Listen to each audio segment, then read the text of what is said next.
Hello friends, welcome back to your channel world study.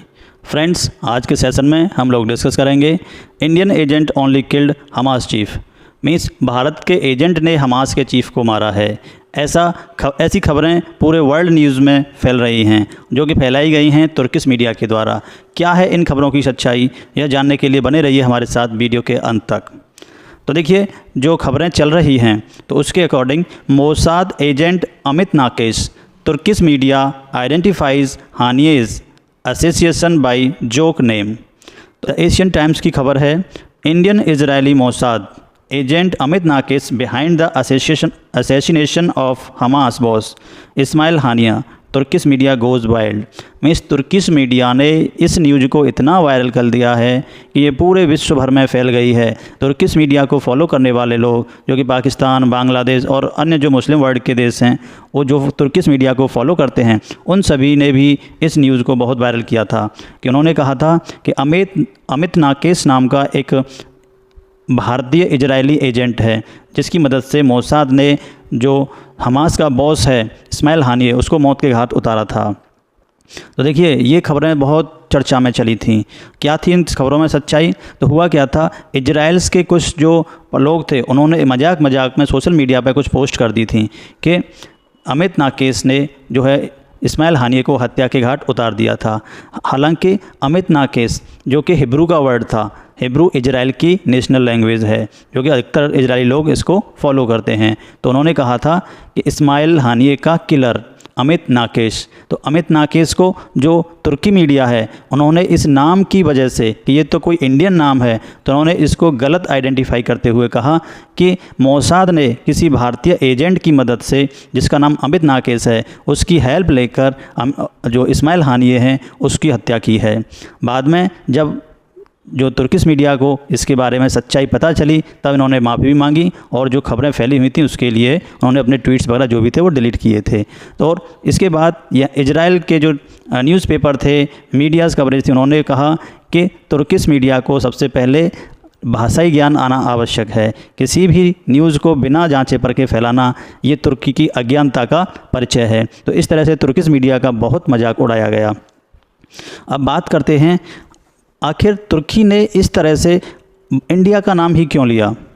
देखिए, इस समय जो इंडिया की खुफिया एजेंसी है रॉ, उसकी चर्चा पूरे देशों में, विश्व भर के देशों में फैली हुई है, क्योंकि कनाडा में जो निर्जर की हत्या हुई थी उसमें नाम आया था रॉ के एजेंट्स का। और जैसे ही अमेरिका में जो पन्नू के हत्या का प्रयास किया गया था, उसमें भी नाम बताया गया था रॉ के एजेंट का। हालांकि इसके कोई सबूत नहीं मिले थे, लेकिन इन खबरों से पूरे विश्व भर में रॉ के बारे में चर्चा का विषय बना हुआ है। तो इसी को देखते हुए तुर्की ने भी ये सोच लिया कि हो न हो सकता है रॉ का ही एजेंट हो अमित नाकेश। इसीलिए उन्होंने इस खबर को पूरे वर्ल्ड में फैला दिया। और जो अन्य देश थे जो जियोपॉलिटिक्स में रुचि रखते हैं, उन्होंने भी इसको सच मानते हुए इसको रिट्वीट किया, इसको पूरे विश्व में फैलाया। तो देखिए, अब ये तो हो गई इंडिया के रॉ की बात। अब बात करते हैं इंडिया और तुर्की के रिलेशन की, क्योंकि इंडिया और तुर्की के रिलेशन इस टाइम पर ठीक नहीं है। तुर्की खुलकर पाकिस्तान का सपोर्ट कर रहा है। अभी हाल ही में तुर्की के प्रेसिडेंट एर्दोगन की जो है यात्रा हुई थी पाकिस्तान के लिए, पाकिस्तान में जिसमें उन्होंने खुलकर कहा था कि हम कश्मीर के साथ हैं और कश्मीर का इश्यू इंटरनेशनल मंच के द्वारा सॉल्व होना चाहिए, जबकि ये भारत का एक आंतरिक मामला है।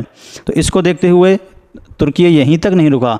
इस्माइल हानिये के दिन को, जो इस्माइल हानिये की डेथ हुई थी, उस दिन को इन्होंने राष्ट्रीय शोक के रूप में घोषित किया और पूरे देश में राष्ट्रीय शोक की तरह इसको मनाया गया था।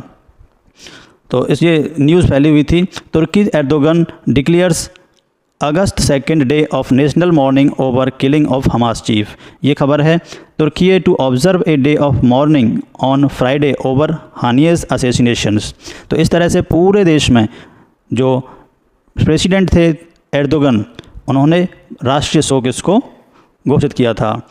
और इसके लिए उन्होंने जो सोशल मीडियाज़ अकाउंट्स हैं, चाहे वो इंस्टाग्राम हो, चाहे ट्विटर हो, और जो भी सोशल मीडिया के माध्यम हैं, इस खबर को चर्चा का विषय बनाया। हालांकि इंस्टाग्राम ने जब इस खबर को जो राष्ट्रीय शोक वाली खबर थी इसको उन्होंने दबा दिया इंस्टाग्राम ने, तो तुर्की ने इंस्टाग्राम को ही तुर्की देश में बैन कर दिया। कहा कि इंस्टाग्राम जो है अपनी कंडीशन और नियम को फॉलो नहीं कर रहा है, वो नेशनल जो सब्जेक्ट्स हैं उनको दबा रहा है, इसलिए हम इंस्टाग्राम को अपने पूरे देश में बैन करते हैं। अब बात करते हैं आखिर इस्माइल हानिये की मौत हुई कैसे। तो अभी हाल ही में रिपोर्ट्स निकल के आ रही हैं कि जो मोसाद है, इजराइल की खुफिया एजेंसी, उन्होंने IRGS जो कि ईरान का रिवॉल्यूशनरी गार्ड की एक एजेंसी है, उसी के 2 एजेंट्स को हायर किया था बॉम्ब सेटल करने के लिए। तो उन 2 एजेंट्स ने जहाँ पर इस्माइल हानिये को ठहरना था, जिस होटल में, जिस गेस्ट हाउस में, वहाँ पर 3 कमरों में बम फिक्स कर दिए। और जैसे ही वहाँ पर हानिये रेस्ट के लिए आए तो रात में 2 बजे ये ब्लास्ट हुआ, और ऐसा कहा जाता है कि इसी ब्लास्ट में इस्माइल हानिये की मौत हुई। तो बहुत सारे न्यूज़ हैं, द टाइम्स ऑफ इजराइल है, चाहे असरक अल अवीत है, ये सभी इस खबर को कवर कर रहे हैं कि इस्माइल हानिये की मौत का जिम्मेदार ईरान के ही 2 एजेंट को माना गया है, जिनको मोसाद ने हायर किया था।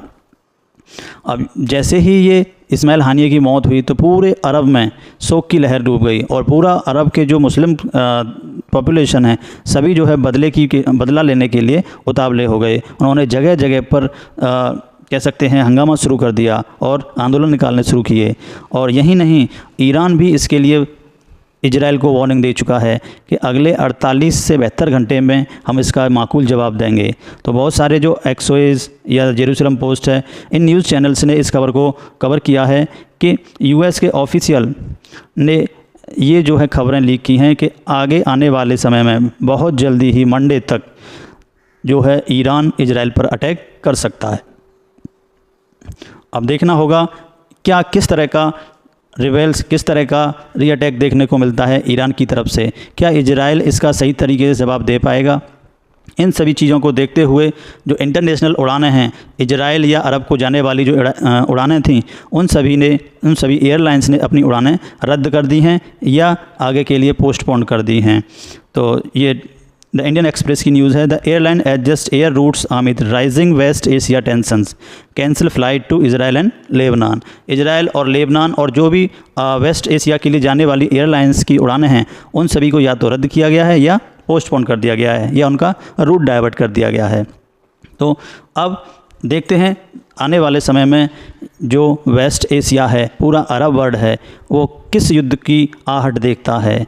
क्या 1967 वाला युद्ध फिर दोबारा से हो सकता है? क्योंकि ईरान, लेबनान, सीरिया और यमन जैसे बहुत सारे मुस्लिम देश जो है पूरी तरह से रेडी हो गए हैं इजराइल को अटैक करने के लिए।